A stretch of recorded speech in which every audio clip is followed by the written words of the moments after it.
Video like जरूर कर लीजिए और ऐसे वीडियो लगातार फ्री में पाने के लिए चैनल को तुरंत सब्सक्राइब कर लीजिए और बेल आइकन को जरूर टैप कर लीजिए ताकि आगे भी सारे वीडियो आपको मिलते रहे। यूट्यूब में फॉलो करते हैं तो प्लीज ये वाला फ्री टेलीग्राम चैनल जरूर ज्वाइन कर लीजिएगा। सारे नोटिफिकेशन सारे अपडेट यहीं पे आते हैं, ध्यान रखिए।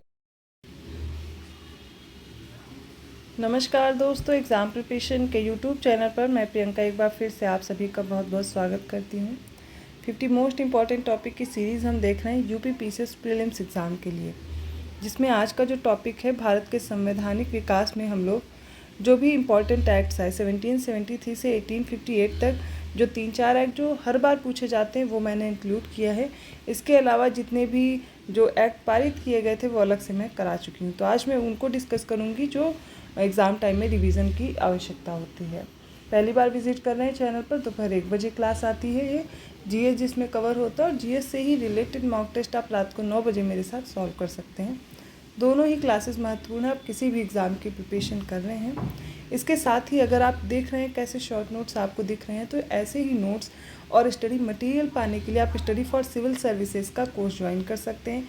यूपी पीसीएस की प्रिपरेशन कर रहे हैं या फिर अदर एग्ज़ाम की आरओ मेंस टारगेट कर रहे हैं या फिर यूपीएसआई, सभी एग्ज़ाम के लिए आपको कोर्सेज मिलेंगे ज्ञान सर एजुकेशन ऐप में।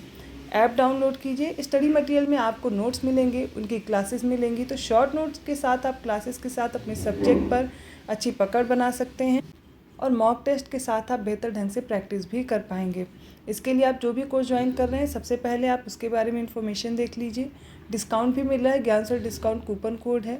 यूपी पीसीएस प्रीलिम्स का एग्ज़ाम देने जा रहे हैं तो अभी भी टाइम है, पेड क्विज ज़रूर सॉल्व कीजिए और इसके बाद करंट अफेयर की जो सीरीज़ है उसको देख लीजिए।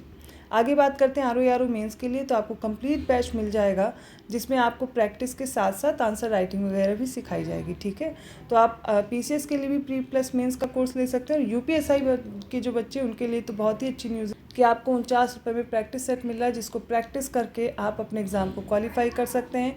99 रुपये में कंप्लीट कोर्स है जिसमें आपको नोट्स मिल रहे हैं, साथ में क्लासेस दी जा रही हैं। चारों सब्जेक्ट से जो क्वेश्चंस पूछे जाते हैं उनकी अच्छी सी आपकी प्रैक्टिस हो जाएगी क्वेश्चंस के साथ भी। तो आप सभी लोग ज्ञान सर एजुकेशन ऐप जरूर डाउनलोड कीजिए, फ्री वीकली टेस्ट भी अवेलेबल हैं, आप उस पर सॉल्व कर सकते हैं। ज़्यादा जानकारी के लिए डिस्क्रिप्शन बॉक्स में मैंने नंबर प्रोवाइड किया, आप उन पर कॉन्टैक्ट करके जानकारी ले सकते हैं। चलिए आज की क्लास स्टार्ट करते हैं। भारत के संवैधानिक विकास में सबसे पहले कुछ महत्वपूर्ण तथ्यों को देखिए। जैसे भारत में संविधान सर्वोच्च है, लेकिन अमेरिका से कंपेयर किया जाए तो यहाँ पर न्यायपालिका और ब्रिटेन में संसद सर्वोच्च होता है और हमारे यहाँ संविधान ही सर्वोपरि है। भारत का संविधान विश्व के किसी भी देश का अगर देखा जाए सबसे लंबा लिखित संविधान है और संविधान सभा द्वारा इस संविधान का निर्माण किया गया। प्रस्तावना में इस शब्द का प्रयोग हुआ है, ये वाक्य पूरा देखिए, हम भारत के लोग, इससे ही प्रारंभ होता है। और भारत का संविधान 26 नवंबर 1949 को बना था, संविधान सभा द्वारा अपनाया गया था, लेकिन पूरे भारत में कब लागू होता है? दोनों तिथियां महत्वपूर्ण है, 26 जनवरी 1950 को। और इसीलिए क्योंकि 26 नवंबर को हमारा संविधान बन करके तैयार हुआ, तो हर साल 26 नवंबर को हम संविधान दिवस के रूप में मनाते हैं।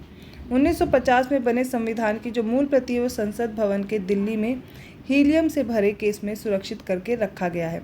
अगर हम भारत में ऐतिहासिक ब्रिटिश संवैधानिक प्रयोगों की अवधि को देखें तो 2 चरणों में विभाजित करते हैं। पहला स्टेज क्या है? ब्रिटिश ईस्ट इंडिया कंपनी द्वारा निर्मित अधिनियम।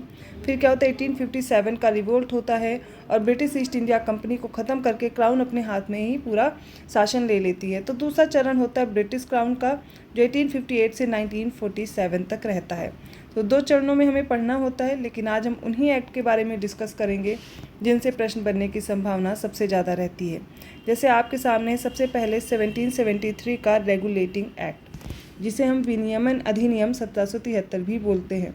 तो ये क्या? ये पहला एक्ट है जिसको हमें याद रखना है। 1773 का रेगुलेटिंग एक्ट वो पहला दस्तावेज है जिसमें केंद्रीय प्रशासन की नींव रखी गई थी।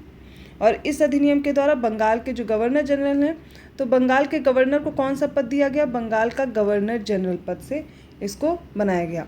उनकी सहायता के लिए 4 सदस्यों की एक कार्यकारी परिषद भी बनाई गई थी। और पहले गवर्नर जनरल कौन थे? तो इनका नाम याद रखना है, वॉरेन हेस्टिंग, ठीक है। वॉरेन हेस्टिंग का नाम याद रखना है। ये पहले गवर्नर जनरल थे, कहाँ के? बंगाल के।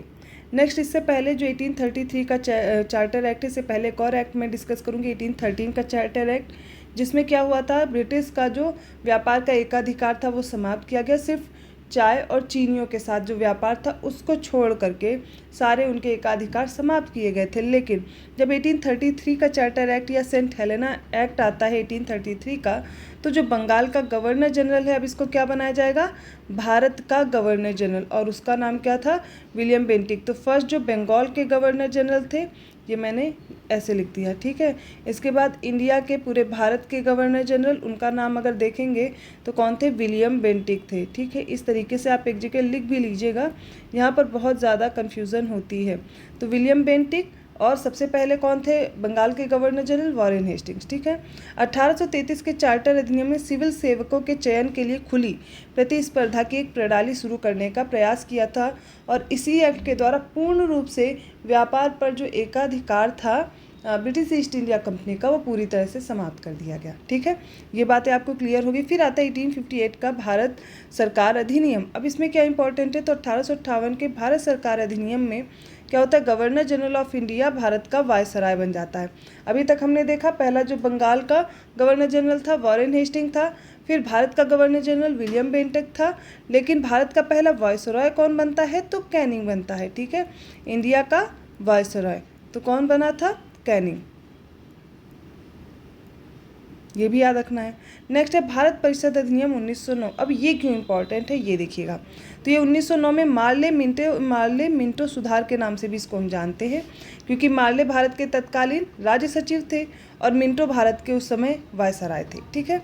तो मुसलमानों के लिए इसमें अलग सांप्रदायिक प्रतिनिधित्व की एक प्रणाली शुरू की गई थी, इसीलिए 1909 का एक्ट बहुत ही इम्पोर्टेंट हो जाता है। मिंटो को सांप्रदायिक मतदाताओं के पिता के रूप में भी जानते हैं, क्योंकि इन्होंने ही शुरुआत की थी। नेक्स्ट जो एक्ट आ जाता है वो है 1919 का। तो 1919 का भारत सरकार अधिनियम आता है, जिसे मॉन्टेग्यू चेम्सफोर्ड सुधार या मोंटफोर्ड सुधार के नाम से भी जानते हैं। जरूरी नहीं आपको 1919 ही लिख के दिया जाए, मैच करने को भी आ सकता है। तो इस अधिनियम को मॉन्टेग्यू चेम्सफोर्ड सुधार के रूप में जाना जाता है। मॉन्टेग्यू कौन थे, तो भारत के राज्य सचिव थे। चेम्सफोर्ड कौन थे, उस समय इंडिया के वायसराय थे। ये जो 1921 में लागू हो जाता है एक्ट जब आता है। तो 1919 का जो भारत सरकार अधिनियम, इसके द्वारा एक लोक सेवा आयोग का गठन किया गया। 1926 में सिविल सेवकों की भर्ती के लिए केंद्रीय लोक सेवा आयोग का गठन हुआ। 1919 का भारत सरकार अधिनियम, इसमें पहली बार क्या होता है, द्विसदनीय और प्रत्यक्ष चुनाव प्रणाली की शुरुआत होती है। अगर प्रांतों में बात की जाए द्वैत शासन किसके द्वारा शुरुआत की गई थी, तो 1919 का एक्ट था, ठीक है। तो ये द्विसदनीय और प्रत्यक्ष चुनाव प्रणाली की शुरुआत भी कभी 1919 के एक्ट से। क्या क्या याद रखना है इसमें, और जो ये सांप्रदायिक निर्वाचन प्रतिनिधित्व था, ये जैसे अभी किसके पास था, मुसलमानों के पास, फिर सिखों के पास भी, और भी जो महिलाओं के लिए, अलग अलग जातियों के लिए इन्होंने क्या किया था, इसकी और मात्रा बढ़ा दी थी। मात्रा मैं कह रही हूँ, माफ़ कीजिएगा, इसको मतलब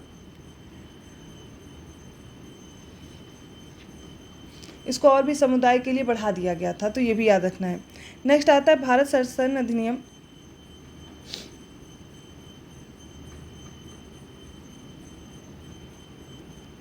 इसको और भी समुदाय के लिए बढ़ा दिया गया था। भारत शासन अधिनियम 1935 का आता है। अधिनियम ने अग्रलिखित संस्थाओं की स्थापना के लिए प्रावधान किया। संघीय लोक सेवा आयोग, प्रांतीय लोक सेवा आयोग, संयुक्त लोक सेवा आयोग और संघीय न्यायालय और भारतीय रिजर्व बैंक, इन सभी की स्थापना याद रखना है कब हुई थी, भारत शासन अधिनियम 1935 के तहत हुई थी। भारत का जो संघीय न्यायालय है कब स्थापित हुआ, तो 1 अक्टूबर 1937 को। किस अधिनियम के तहत, तो भारत शासन अधिनियम 1935 के तहत। और सर मॉरिस गोयर कौन थे, इसके पहले मुख्य न्यायाधीश थे। कलकत्ता में हाई कोर्ट की स्थापना कब हुई थी, सबसे पहले हुई थी 1774 में। किस एक्ट के जरिए से, 1773 का रेगुलेटिंग एक्ट। और उसके पहले जो न्यायाधीश थे वो कौन थे, तो एलिजा इम्पे थे। कंफ्यूज नहीं होंगे, यहाँ पर संघीय न्यायालय की बात हो रही, उसकी स्थापना 1 अक्टूबर 1937 को हुई, जिसके पहले मुख्य न्यायाधीश कौन थे, मॉरिस गोयर थे, ठीक है। अब यहाँ पर कुछ चीज़ें आपको और ध्यान रखनी है, वो कौन कौन सी हैं, जैसे ये 3 बातें मैंने की। तो सबसे पहले बंगाल का गवर्नर जनरल कौन था, तो वॉरेन हेस्टिंग था। भारत का पहला गवर्नर जनरल कौन था, विलियम बेंटिक था। इंडिया का भारत का पहला वायसराय कौन था, तो कैनिंग था। और कैनिंग ही भारत का सबसे आखिरी, अगर गवर्नर जनरल की बात की जाए तो वही था, क्योंकि जब ये 1857 को विद्रोह हुआ था उस समय कौन था, कैनिंग था। ऐसे रिलेट कीजिए कि कौन सी घटना किसके समय हुई। फिर जब 1909 का अधिनियम आया था, इसमें क्या हुआ, मॉर्ले मिंटो सुधार के नाम से जाते हैं, मुस्लिमों के लिए सांप्रदायिक प्रतिनिधित्व की शुरुआत हुई। 1919 का मोंटफोर्ड सुधार याद रखेंगे। इसी के बाद क्या आया था, साइमन कमीशन भारत आया था, इसी की जांच पड़ताल के लिए उसके बाद क्या होता है, साइमन गो बैक के नारे लगाए जाते हैं और इसका विरोध किया जाता है। उसके बाद 1935 का एक्ट बनाया जाता है। हिस्ट्री से भी रिलेट करेंगे, बाकी यहाँ पर एक्ट आपको इंपॉर्टेंट है लर्न करना। तो ये आज हमने कुछ इंपॉर्टेंट एक्ट्स डिस्कस किया। आई होप आपको समझ में आए होंगे।